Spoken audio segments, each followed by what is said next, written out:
News కు స్వాగతం. ముందుగా హెడ్లైన్స్. వయనాడ్లో పర్యటిస్తున్న ప్రధాని మోదీ.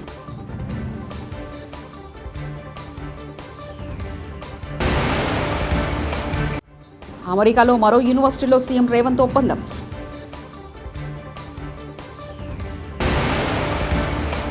తెలంగాణలో కొత్త విమానాశ్రయాల ఏర్పాటుకు కృషి చేస్తా కేంద్ర మంత్రి రామ్మోహన్ నాయుడు.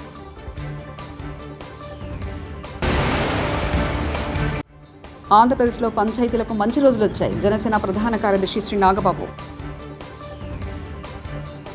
ప్రకృతి సృష్టించిన బీభత్స కారణంగా వయనాడ్ జిల్లాలోని పలు ప్రాంతాల్లో భారీగా కొండచర్యలు విరిగిపడ్డాయి. ఈ నేపథ్యంలో ఆయా ప్రాంతాల్లో ప్రధాని నరేంద్ర మోదీ శనివారం ఏరియల్ సర్వే ద్వారా వీక్షించారు. తీవ్రంగా దెబ్బతిన్న పుంచిరి మట్టం, మొండక్కైతో పాటు చురుమాల ప్రాంతాల్లో ఆయన పరిశీలించారు. ఈ పర్యటనలో ప్రధాని మోదీ వెంట కేరళ సీఎం పినరయి విజయన్, కేరళ గవర్నర్ ఆరిఫ్ మహమ్మద్ ఖాన్, కేంద్ర పర్యాటక, పెట్రోలియం, సహజ వాయువుల శాఖల సహాయ మంత్రి సురేష్ గోపి తదితరులు పాల్గొన్నారు. తెలంగాణకు పెట్టుబడుల వెలువ కొనసాగుతుంది. రాష్ట్ర ముఖ్యమంత్రి రేవంత్ రెడ్డి అమెరికా పర్యటన విజయవంతంగా కొనసాగుతుంది. తెలంగాణలో పెట్టుబడులు పెట్టేందుకు అమెరికాలోని బడా కంపెనీలతో ప్రభుత్వం ఒప్పందం కుదుర్చుకుంది. ఇప్పటివరకు మొత్తం 11 కంపెనీలు తెలంగాణలో పెట్టుబడులు పెట్టేందుకు ముందుకొచ్చాయి. మరిన్ని కంపెనీలు పెట్టుబడులు పెట్టేందుకు ఆసక్తి చూపుతున్నాయి. తెలంగాణలో భారీ పెట్టుబడులే లక్ష్యంగా CM Revanth Reddy America tour విజయవంతంగా కొనసాగుతుంది. యుఎస్లోని ప్రముఖ కంపెనీల అధినేతలు, ప్రతినిధులతో రేవంత్ రెడ్డి బృందం వరుసగా సమావేశాలు నిర్వహిస్తూ ఒప్పందాలు కుదుర్చుకుంటుంది. తెలంగాణలో నూతన విమానాశ్రయాల ఏర్పాటు పరిశీలనలో ఉందని, దానిపై తగిన నిర్ణయం తీసుకుంటానని కేంద్ర పౌర విమానయాన మంత్రి రామ్మోహన్ నాయుడు తెలిపారు. ఏవియేషన్ సెక్యూరిటీ కల్చరల్ వీక్ను శంషాబాద్ అంతర్జాతీయ విమానాశ్రయంలో నిర్వహించారు. ఈ కార్యక్రమంలో ముఖ్య అతిథిగా రామ్మోహన్ నాయుడు పాల్గొన్నారు. అనంతరం మీడియాతో మాట్లాడిన ఆయన, చంద్రబాబు దురదృష్టి వల్లే నేడు జాతీయ స్థాయిలో శంషాబాద్ విమానాశ్రయం 4వ స్థానంలో ఉందన్నారు. అంతర్జాతీయ స్థాయి ప్రమాణాలతో విమానాశ్రయంలో భద్రత నిర్వహిస్తున్నట్లు వెల్లడించారు. విమానాశ్రయంలో తనిఖీలు, భద్రత పట్ల ప్రయాణికులు సైతం అవగాహన కలిగి ఉండి సిబ్బందికి సహకరించాలని కేంద్ర మంత్రి కోరారు. గతంలో కూడా చూసాం, ఎటువంటి సంఘటనలు ఎటువంటి వచ్చినా సరే భారతదేశంలో మాకున్నటువంటి బీకాస్ సంస్థ ద్వారా సెక్యూరిటీ మెషర్స్లో ఎక్కడ ఎటువంటి లోపాలు లేకుండా బలమైనటువంటి చట్టాలతో, బలమైనటువంటి సెక్యూరిటీ మెషర్స్తో ఎప్పుడు కూడా సెక్యూరిటీని మన భారతదేశంలో ప్రపంచ స్థాయిలోనే ఒక ఉన్నతంగా మెయింటైన్ చేయడానికి మనం అందరం కూడా కృషి చేస్తూ ముందుకు వచ్చాం. అయితే పబ్లిక్లో కూడా అవేర్నెస్ క్రియేట్ చేయాలి. ఎయిర్పోర్ట్స్కి వచ్చినప్పుడు కానీ, ప్లేన్స్ బోర్డ్ అయ్యేటప్పుడు కానీ ఏ సెక్యూరిటీ మెజర్స్ ఉన్నాయి, ఏవేవి పాటించాలి. అలాగే మేము కూడా అడ్వైస్ చేస్తున్నాం. మా తరపున సెక్యూరిటీ సిబ్బంది కూడా ఎవరైతే ఉంటారో సిఐఎఫ్ కానీ, వాళ్ళు కూడా వచ్చే ప్యాసింజర్స్తో ఏ రకంగా బిహేవ్ చేయాలి, అందరూ కూడా కలిసి ఒక పాజిటివ్ ఎన్వైర్న్మెంట్ ఎయిర్పోర్ట్స్లో కానీ, ఏవియేషన్లో కానీ ఏ రకంగా క్రియేట్ చేయాలనేది దాని మీద ప్రత్యేకంగా ఈ యొక్క కల్చర్ వీక్లో ఎన్నో దగ్గరలో చర్చించడం జరుగుతుంది. దేశ స్థాయిలో వివిధ ఎయిర్పోర్టుల్లో కార్యక్రమాలు కూడా దీని గురించి జరిపారు. చాలామంది ముఖ్యమంత్రులు కూడా ఆ కార్యక్రమాల్లో హాజరయ్యారు. రాష్ట్ర ప్రభుత్వాల తరపున మరి ఎమ్మెల్యేలు కానీ, ఎంపీలు కానీ అందరూ కూడా ఈ యొక్క కల్చర్ వీక్లో చాలా ఉత్సాహంగా పార్టిసిపేట్ చేసి దీన్ని విజయవంతం చేశారు. దానికోసం ప్రత్యేకంగా అందరికీ కూడా అభినందనలు తెలియజేస్తున్నాను. అలాగే మా సివిల్ ఏవియేషన్ సెక్యూరిటీ కల్చర్ వీక్కి మరి అమిత్ షా గారు కూడా ప్రత్యేకంగా అభినందనలు కూడా తెలియజేయడం జరిగింది.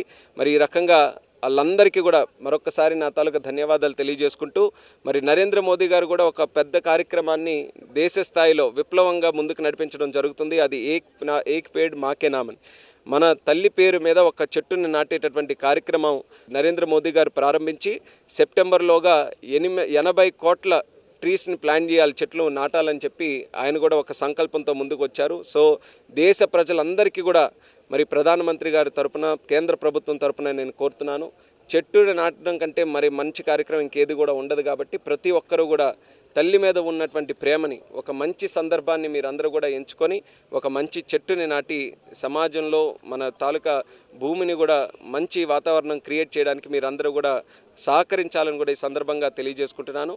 అలాగే హైదరాబాద్ ఎయిర్పోర్ట్ ఈరోజు మనం చూసుకుంటే దేశంలో 4వ పెద్ద ఎయిర్పోర్ట్. దీనికి పునాది మరి నారా చంద్రబాబు నాయుడు గారు 2000లో నాటడం జరిగింది. ఆయన తాలూకా ఆలోచన ద్వారా మొట్టమొదటిగా మన దేశంలో గ్రీన్ఫీల్డ్ ఎయిర్పోర్ట్ కింద ఈ హైదరాబాద్ ఎయిర్పోర్ట్ రావడం. ఆ రోజు చాలామంది ఎందుకు ఇంత పెద్ద ఎయిర్పోర్టు, ఇన్ని ఎకరాలని అన్నప్పటికీ ఈరోజు 4th largest airport in the country అయి one of the top 10 airports in the whole వరల్డ్లో ఈరోజు అయ్యింది. ఇప్పుడు మనం చూసుకుంటే చాలా అద్భుతంగా ఈ యొక్క ఎయిర్పోర్ట్ను కూడా డెవలప్ చేసుకోవడం జరిగింది. కాబట్టి ఈ ఎయిర్పోర్ట్కి వచ్చి ఇక్కడ కార్యక్రమం జరుపుకోవడం అనేది నాకు కూడా చాలా గుర్తుండిపోయేటటువంటి కార్యక్రమంగా నేను భావిస్తున్నాను. హైదరాబాద్ ఎయిర్పోర్ట్ని డెవలప్ చేస్తాం. అలాగే తెలంగాణలో కూడా పలు సందర్భాల్లో ఇంకెక్కడెక్కడ ఎయిర్పోర్ట్లు వస్తాయన్న ఆలోచనతో చాలా డిస్కషన్స్ కూడా జరిగాయి. సో మా డిపార్ట్మెంట్లో కూడా ఇంకా తెలంగాణలో ఎక్కడెక్కడ ఎయిర్పోర్ట్స్ రావచ్చు అన్న దాని మీద కూలంకుషంగా మేము కూడా స్టడీ చేస్తున్నాం. అతి త్వరలోనే వివరాలు కూడా నేను చెప్తాను.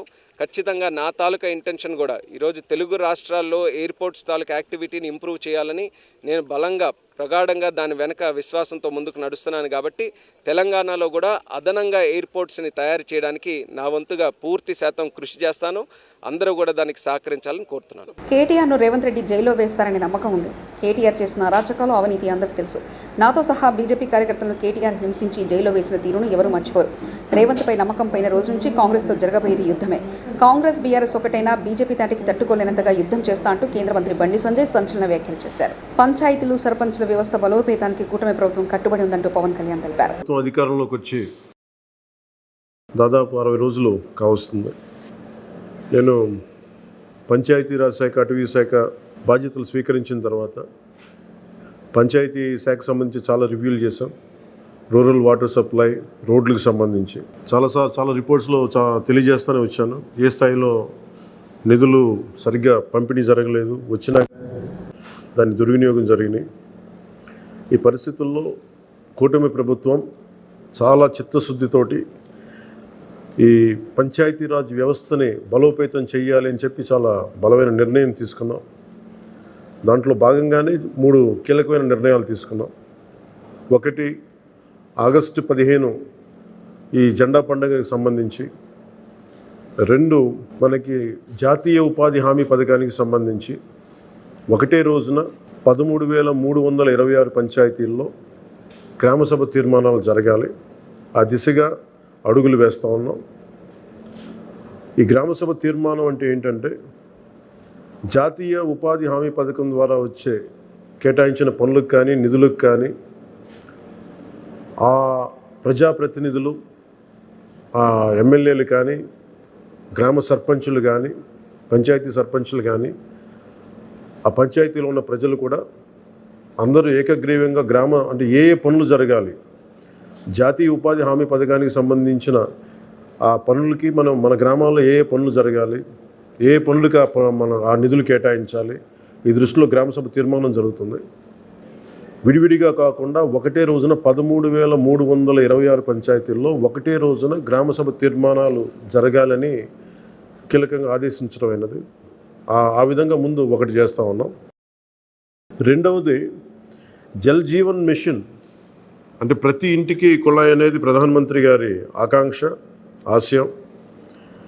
ఏ ప్రభుత్వం కనీసం మానవ హక్కు ఇది. అలాంటి జల్ జీవన్ మిషన్కి సంబంధించి గత 5 సంవత్సరాలుగా ఎక్కడ కూడా సంతృప్తికరంగా గత ప్రభుత్వం చేయలేదు. రాష్ట్రంలో గ్రామీణ తాగునీటి సరఫరా ఇది అసలు ఏ స్థాయిలో ఉంది?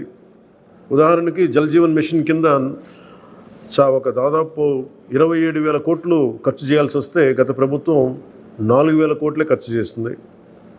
ఆ 4,000 కోట్లు ఖర్చు కూడా పెట్టిన విధానం ఏ స్థాయిలో ఉంది? నిజంగా నీటి సరఫరా అవుతుందా?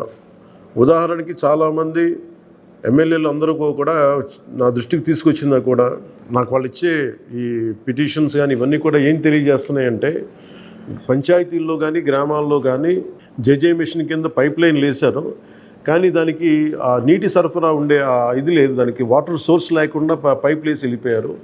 అంటే దీని వెనక ఏమనిపించిందో, నిజంగా ఏదైనా వీళ్ళు డబ్బులు చేసుకోవడానికి పైప్ లైన్లు వేసి వదిలేశారన్నది ఆలోచన వచ్చి దాని మీద ఏం ఆదేశించాం పంచాయతీరాజ్ శాఖ ఉన్నతాధికారులందరినీ ఏంటంటే, అసలు రాష్ట్రంలో గ్రామీణ తాగునీటి సరఫరా పరిస్థితి ఎలా ఉంది, ఎన్ని గ్రామాలకి పైప్ లైన్స్ బాగున్నాయి, నీటి సరఫరా స్థాయి ఎలా ఉంది, రోజుకి ఎన్ని లీటర్లు నీళ్ళు వస్తున్నాయి, అలాగే ప్రస్తుత పరిస్థితి తెలుసుకోవడానికి దాదాపు ఒక 12 అంశాల మీద మేము సర్వే చేయమని ఆదేశించాం.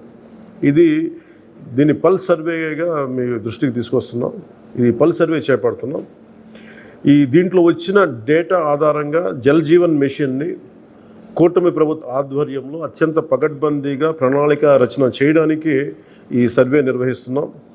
ఒకసారి ఈ డేటా పాయింట్స్ అన్నీ రాగానే ఏ పంచాయతీల్లో నీళ్ళు వస్తున్నాయి, ఏ పంచాయతీల్లో పైప్ లైన్లు డ్యామేజ్ అయినాయి, అసలు గత ప్రభుత్వం చేసిన 4,000 కోట్ల రూపాయల ఖర్చు నిజంగా ఆ ఉద్దేశింపు పనులకి జరిగిందా లేదా వీటన్నిటిని కూడా ఈ పల్స్ సర్వేలు మనకి తెలిసి వస్తాయి. దీని సమూలంగా ప్రజలందరికీ సమీప భవిష్యత్తులో తెలియజేస్తాను. అలాగే గ్రామ పంచాయతీలు, పంచాయతీరాజ్ వ్యవస్థ బలోపేతం కావాలంటే సర్పంచ్ వ్యవస్థ చాలా కీలకమైంది.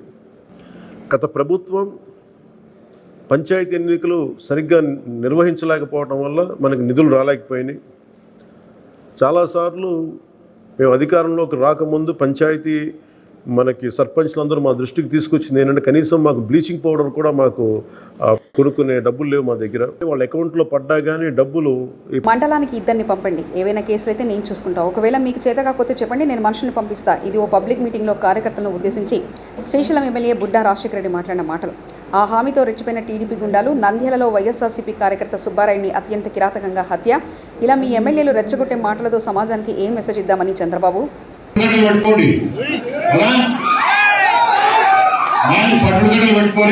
మండలంలో ఇద్దరు నింపండి. మండలంలో ఇద్దరు నింపితే వాళ్ళకి అర్థమవుతుంది తిరగకూడదు సార్. ఒకవేళ మీకు సాధకాలంటే చెప్పండి, నేను పంపిస్తాను. ఆంధ్రప్రదేశ్ పంచాయతీలకు మంచి రోజులు వచ్చాయని గ్రామ సర్పంచులు గౌరవంగా తలెత్తుకునే రోజు వచ్చింది. ఎంతో ఆనందంగా 3 రంగుల జెండా ఎగరవేసే సమయం వచ్చింది. ఎందుకంటారా? ఏమి ఇంతకాలం ఆనందంగా గౌరవంగా జెండా ఎగరవేయలేరా అంటారా? ఆగస్టు 15కు జనవరి 26కు చేశారు. ఆ జెండా పండుగకు అయిన ఖర్చు కోసం ప్రభుత్వం ఎంతో ఇచ్చేదో తెలుసా? 100 రూపాయలు, పెద్ద పంచాయతీ 250 రూపాయలు. 34 సంవత్సరాల క్రితం నిర్ణయించిన ఈ మొత్తాలను ఏడాది జనవరి 26కు రిపబ్లిక్ డే వరకు ఇచ్చారు. స్వాతంత్ర దినోత్సవానికి రిపబ్లిక్ డేకి అయ్యే ఖర్చులకు ఎంతో కొంత సర్పంచుల జేబు నుంచో అప్పో సొప్పో చేసి కానిచ్చేవారు. అయితే సర్పంచులు సగౌరవంగా జెండా ఎగరవేసేలా ఎన్డీఏ ప్రభుత్వం నిర్ణయం తీసుకుంది. మైనర్ పంచాయతీలకు 10,000 రూపాయలు, మేజర్ పంచాయతీలకు 25,000 రూపాయలు ఇస్తున్నట్లు ప్రభుత్వం జీవో ఇచ్చింది. గ్రామాల గురించి, గ్రామ బాగోల గురించి నిరంతరం ఆలోచించే నాయకుడు ఉంటే మార్పులు ఎంతో సానుకూలంగా మొదలవుతాయని ఇదొక మచ్చుతునక. రాష్ట్ర ఉప ముఖ్యమంత్రి శ్రీ పవన్ కళ్యాణ్ గారిలో గ్రామాల్లో అన్ని విధాలుగా అభివృద్ధి చేయాలనే తపన ఉంది. ఆయనే పంచాయతీరాజ్ గ్రామీణాభివృద్ధి శాఖల మంత్రి కావడం రాష్ట్ర అదృష్టం. దినోత్సవానికి, రిపబ్లిక్ డేకి అయ్యే ఖర్చుల కోసం ఎంతో కొంత సర్పంచుల జోబు నుంచో అప్పో సొప్పో చేసి కానిచ్చేవారు. అయితే సర్పంచులు సగౌరవంగా జెండా ఎగరవేసేలాగా రాష్ట్రంలో ఎన్డీఏ ప్రభుత్వం నిర్ణయం తీసుకుంది. మైనర్ పంచాయతీలకు 10,000 రూపాయలు, మేజర్ పంచాయతీలకు 25,000 రూపాయలు ఇస్తున్నట్లు ప్రభుత్వం జీవో ఇచ్చింది. గ్రామాల గురించి, గ్రామాల బాగోగుల గురించి నిరంతరం ఆలోచించే నాయకుడు ఉంటే మార్పులు ఎంత సానుకూలంగా మొదలవుతాయనడానికి ఇదొక మచ్చుతునక. రాష్ట్ర ఉప ముఖ్యమంత్రి శ్రీ పవన్ కళ్యాణ్ గారికి గ్రామాల సర్వతోముఖాభివృద్ధి చేయాలనే తపన ఉంది. ఆయనే పంచాయతీరాజ్ గ్రామీణాభివృద్ధి శాఖల మంత్రి కావడం రాష్ట్ర ప్రజల అదృష్టం. పల్లెలు అభివృద్ధి చెందాలంటే అక్కడ ప్రజల నుంచి ఎన్నికైన ప్రతినిధి ఎంతో ఉత్తేజంతో పనిచేయాలి, ప్రజలకు సేవలు అందించాలి, గ్రామ ప్రథమ పౌరుడిగా గౌరవంగా ముందుకు వెళ్ళాలి.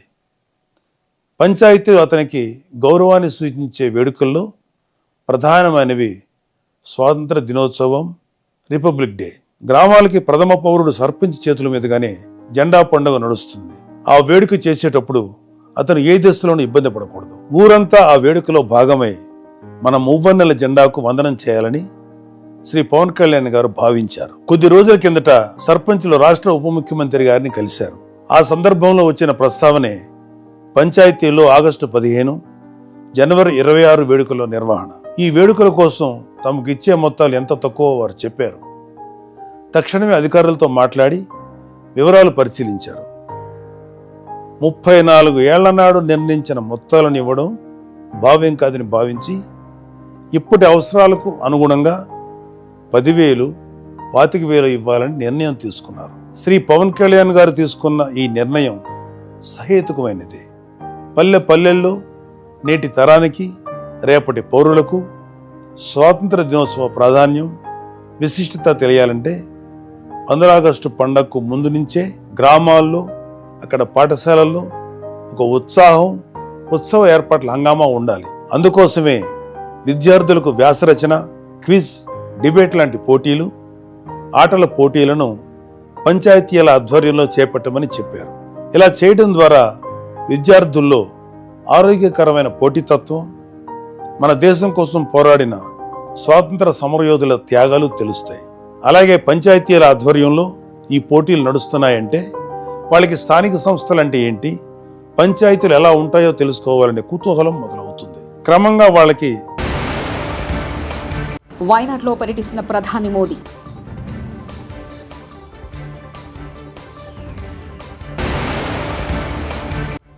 అమెరికాలో మరో యూనివర్సిటీలో సీఎం రేవంత్ ఒప్పందం.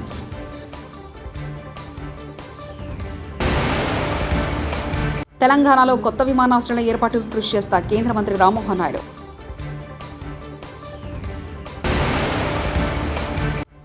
ఆంధ్రప్రదేశ్లో పంచాయతీలకు మంచి రోజులు వచ్చాయి. జనసేన ప్రధాన కార్యదర్శి శ్రీ నాగబాబు. ఇవి బులెటిన్ విశేషాలు.